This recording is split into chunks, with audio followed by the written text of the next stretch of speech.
aux bases pulmonaires ou disséminées. On peut avoir ou pas aussi des sibilants. À l'auscultation cardiaque, on peut avoir un bruit de galop et un souffle. Après les signes de congestion, nous avons les signes d'intolérance hémodynamique, qui sont entre autres une tachycardie, une pâleur cutanée, un temps de recoloration cutanée qui est allongé supérieur à 3 secondes, une oligurie et une hypotension qui est un signe tardif. Au niveau de la paraclinique, nous avons la radiographie du thorax, au niveau de laquelle nous allons mettre en évidence une cardiomégalie.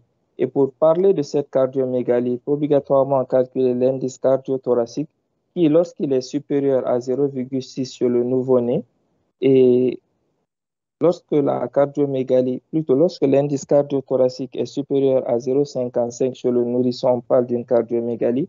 Et nous parlerons d'une cardiomégalie après 2 ans, c'est-à-dire chez le nourrisson après 2 ans ou chez le grand enfant lorsque l'indice cardiothoracique est supérieur à 0,50.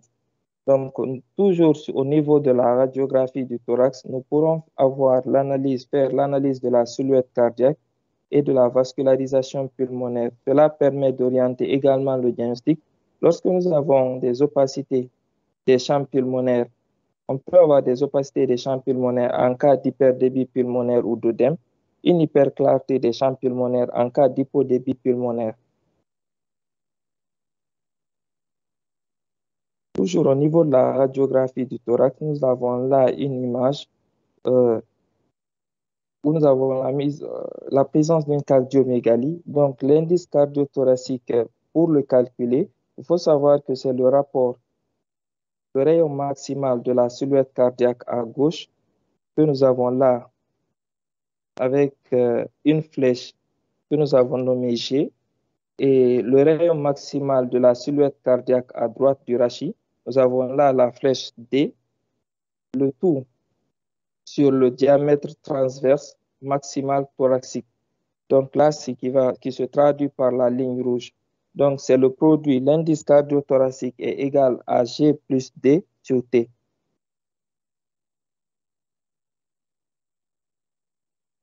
Après la radiographie, la radio du thorax, nous pouvons avoir aussi un électrocardiogramme au niveau duquel, qui n'est pas vraiment à visée diagnostique, au niveau duquel nous pouvons avoir un trouble du rythme, une hypertrophie du ventricule gauche, une ischémie myocardique.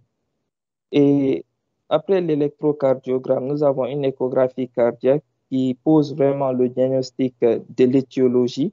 Nous avons donc le diagnostic étiologique qui, au niveau de l'échographie cardiaque aussi, nous avons l'étude de la fonction ventriculaire et nous pouvons avoir aussi un épanchement péricardique si présent. À la paraclinique, nous avons un bilan sanguin à visée diagnostique. Nous avons les marqueurs BNP, les marqueurs NP-proBNP. À visée thérapeutique, nous avons la numération formule sanguine, la fonction rénale, l'ionogramme sanguin et la calcémie.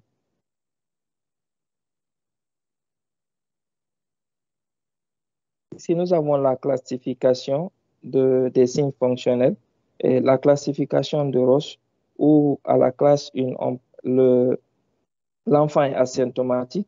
À la classe 2, nous avons une diaphorèse ou une tachypnée légère lors de l'alimentation.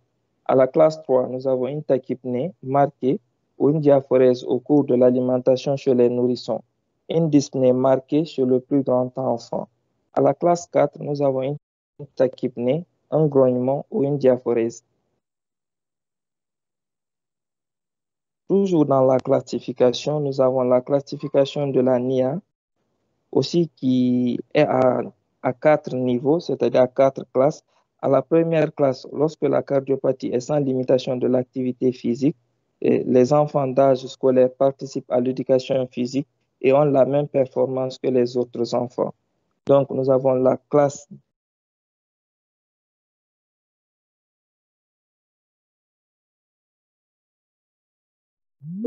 qui a fait une activité physique, quel que soit sans gêne.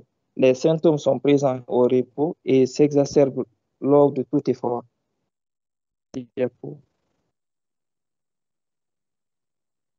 Dans le diagnostic de gravité, il faut savoir que le risque le plus majeur, c'est un choc cardiogénique que l'on peut avoir. Les signes de collapsus signent la gravité et l'urgence de la situation. Ces signes sont entre autres un teint gris cendré qui peut se traduire par une cyanose mêlée à de la pâleur, une agitation anxieuse, un allongement du temps de récoloration cutanée, les extrémités qui peuvent être froides, le pouls filant, une oligurie et une hypotension artérielle qui est un signe tardif. Au niveau du diagnostic différentiel, nous avons pris en fonction des signes que nous pouvons trouver à la clinique, dont entre autres, devant la dyspnée chez le nouveau-né, le diagnostic qu'il convient d'éliminer est l'infection néonatale avec choc septique. Chez le nourrisson, les bronchopneumopathies aiguës dyspnéisantes, les bronchoalvéolites virales et plus particulièrement les infections à VRS à raison de l'importante distension emphysémateuse des poumons, abaissant les coupoles diaphragmatiques et repoussant le foie. Toujours devant la dyspnée chez l'enfant, nous allons faire le diagnostic différentiel avec une crise d'asthme, une pleurésie, une pneumonie et les néoplasies.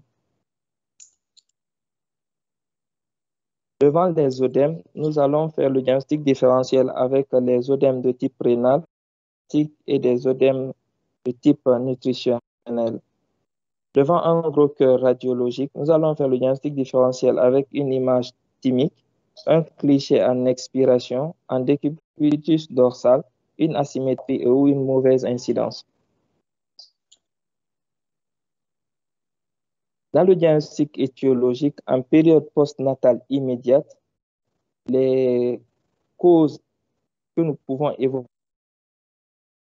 entre autres une anomalie obstructive du retour veineux pulmonaire, une insuffisance tricuspidienne ou pulmonaire majeure, une fistule artério-veineuse systémique, une myocardite fœtale et néonatale, une sténose aortique, un trouble prolongé du rythme ou de la conduction, un trouble métabolique majeur.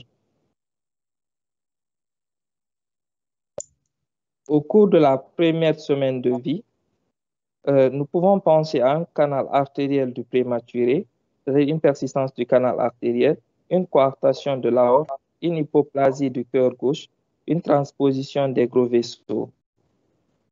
De 1 à 2 semaines, on peut penser à un shunt gauche-droit important. À titre d'exemple, nous avons le canal artériel large, une communication interventriculaire large, une communication artério-ventriculaire. De 7 semaines à 4 mois, on peut penser à une cardiopathie ischémique, c'est-à-dire des anomalies coronaires congénitales. Après l'âge de 4 mois, donc avant 1 an, on peut penser à des cardiomyopathies dilatées idiopathiques. Après 1 an, des cardiomyopathies dilatées secondaires qui peuvent, à titre d'exemple, nous avons une dystrophie musculaire de Duchenne, des cytopathies mitochondriales et d'autres causes métaboliques. Chez l'enfant d'âge scolaire, on peut penser à une cardite rhumatismale, une myocardite virale. Dans la prise en charge, le traitement, les buts sont entre autres stabiliser le patient, une bonne prise en charge de l'état hémodynamique, éviter ou traiter les complications, également traiter l'étiologie si possible. Dans les mesures générales, nous avons un repos absolu, une mobilisation à minima, un monitorage, une position demi-assise, une oxygénothérapie, une restriction hydrique, un régime sans sel nécessaire chez les jeunes enfants, un apport nutritionnel après la phase aiguë, une correction de l'anémie si le taux d'hémoglobine est inférieur à 8 grammes par décilitre.